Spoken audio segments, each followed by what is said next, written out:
Fala aí, pessoal, chegamos para mais uma aula temática, uma aula de sapo. Isso mesmo, para mostrar a vocês que limite não existe. Limite está aqui, ó.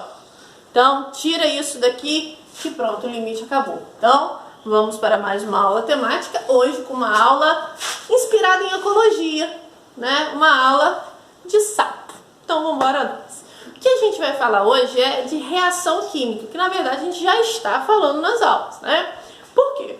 A gente começou a identificar que as reações químicas, elas podem ser irreversíveis ou reversíveis. Quando que é uma reação irreversível? Quando eu só tenho uma seta. Quando que é uma reação reversível? Quando eu tenho 2 sentidos de seta, certo? A partir daí, a gente começou a estabelecer equilíbrio químico. Por quê?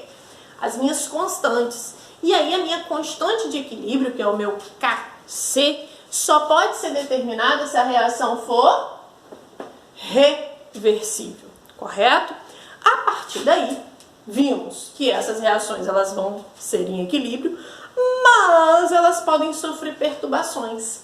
E são essas perturbações que eu vim começar a falar para vocês. Começar, tá? Porque o negócio é um pouco prolongado. Mas garanto que com atenção tudo vai. O que a gente vai falar agora é de princípio de Le Chatelier. Isso mesmo. Le Chatelier começa a observar as reações químicas e vê que algumas alterações do ambiente perturbam essa reação. Ou seja, alteram a velocidade dessa reação química. Faz com que ela aconteça mais rápido para a direita ou para a esquerda. E dentre esses fatores, Le Chatelier vai enumerar os principais fatores que alteram a velocidade dessa reação química, ou seja, que interferem nesse equilíbrio químico. Os 3 fatores que ele vai falar é super tranquilo, mas como tudo, atenção! Primeiro fator é concentração. Na concentração, que tem que ter concentração, não esqueça, né? Vai determinar, vai indicar quantidade, ou seja, ele vai dizer que se eu alterar a quantidade de determinada molécula, seja no reagente, seja no produto, essa velocidade pode alterar. Pode fazer com que a reação aconteça mais rápido para um lado ou para o outro. Assim, também se eu retirar a quantidade, também vai alterar a velocidade. Exemplo prático. Eu tenho essa reação química aqui, ó, uma reação reversível. Então, ela está em equilíbrio químico. Vamos supor que houve uma variação de concentração. Então, por exemplo, tá, gente? Isso daqui são reações, algumas hipotéticas e algumas reais. Se eu aumentar a quantidade de N2O4. Para Chatelier, né, na química, cientificamente falando, vai dizer o seguinte: Le Chatelier vai definir que quando eu aumento a quantidade no reagente, a velocidade desloca para o produto. Quando eu aumento a concentração no produto, a velocidade desloca para o reagente. E se eu retirar a concentração?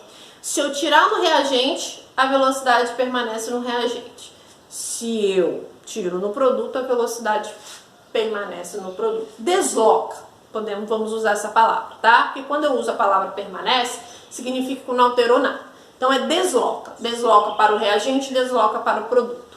E na química, nesses preceitos, a gente vai usar muito direita e esquerda. Então, ó, esquerda e direita, tá bom? Então, olha só. Se eu aumento a quantidade de N2O4, ele tá aqui, não tá? Se eu aumentei essa quantidade aqui, a velocidade vai para o produto, vai para o lado direito. Então, ó, desloca para o lado direito, tá? Então, o Le Chatelier vai dizer o seguinte: se eu aumentar aqui, a velocidade desloca para o lado direito. Se eu aumentar aqui, a velocidade desloca para o lado esquerdo.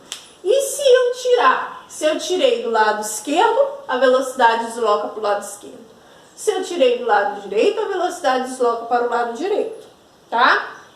Tranquilo, presta bem atenção, não precisa copiar, porque depois vocês vão entender. Não adianta copiar, tem que copiar e entender o que está copiando, tá ok? Então, concentração. Aumento de um lado, desloca para o outro. Aumento do outro, desloca para esse, tá? E se eu tiro, a velocidade desloca para o lado que eu tirei. Então, se eu tirei do lado do reagente, deslocou para o lado do reagente. Se eu tirei do lado do produto, desloca para o lado do produto, tá? Concentração, quantidade. Agora, segundo fator que ele vai falar, pressão. A pressão das moléculas, a pressão sofrida pelas moléculas e das moléculas na reação química. E quando a gente vai falar de pressão, a gente tem que olhar a quantidade de molécula. O próprio nome já diz. Por quê? Porque conforme a quantidade de moléculas, eu vou conseguir determinar para onde essa velocidade está variando, tá bom? Então, olha só. Do meu lado do reagente, eu tenho 2 moléculas apenas. Do meu lado do produto, eu tenho 2 mais 2. Então, eu tenho 4 moléculas. Então, se eu pergunto, aumento da pressão. Primeira coisa para eu saber para onde a velocidade deslocou no aumento da pressão. Quantas moléculas tem? Então, ó, meu reagente tem 2, meu produto tem 4. Então, meu produto tem mais moléculas, correto? Então, se eu tenho 4 aqui e eu aumento a pressão, a velocidade desloca para o lado esquerdo, certo? Agora, se eu tivesse 4 aqui e 2 aqui, a velocidade, se eu aumentasse, ia deslocar para o lado direito, ok? Então, pressão, primeira coisa é olhar a quantidade de moléculas. Eu sempre vou iniciar da onde tem mais moléculas. Então, se eu tenho aqui, ó, do meu lado direito, né? Se eu aumentar a pressão, desloca para o lado esquerdo. Se eu diminuir a pressão, desloca para o lado direito. E molécula, gente, é esse númerozinho que vem antes, tá? É aquele número que a gente usa lá quando balanceia a reação química. Estão lembrados? É esse númerozinho. E o terceiro ponto que Chatelier vai dizer: temperatura. Temperatura, né, o terceiro pontinho, tem a ver com uma coisa que a gente viu lá no segundo ano, que é entalpia, quantidade de energia envolvida em uma reação. Por quê? Porque a gente vai usar 2 termos definidos lá e bem estudados, que é uma reação endotérmica, que absorve calor, tem o ΔH positivo, e exotérmica, que libera calor e tem ΔH negativo. Então, em uma reação, para eu descobrir a variação com temperatura, eu sempre vou ter essa informaçãozinha aqui, ó, ΔH. Por quê? Porque aqui é mais, então é endotérmica. Se fosse menos, exotérmica. Mas, professor, eu peguei uma questão do Enem da prova Papampe, não tem esse ΔH. Leia o enunciado. O enunciado ele vai dizer se é uma reação que libera calor ou absorve calor, tá? Então, atenção às informações, porque as informações estão ali, é porque elas são mal interpretadas, tá? Então, ó, atenção. Então, vamos embora continuar.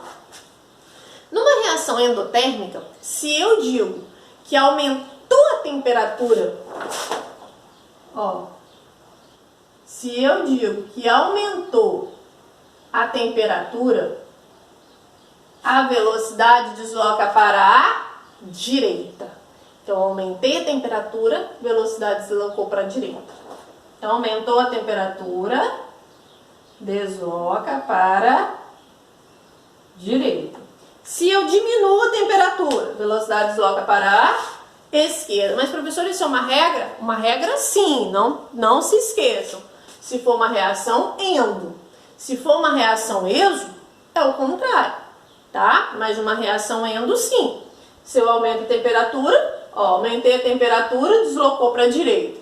Baixei a temperatura, deslocou para a esquerda. Então, gente, Le Chatelier analisa esses fatores que interferem interferem na velocidade das reações. E aí ele determina esses três: concentração, pressão e temperatura, tá? E ainda vai dizer que essas reações podem ter catalisadores. O que são catalisadores?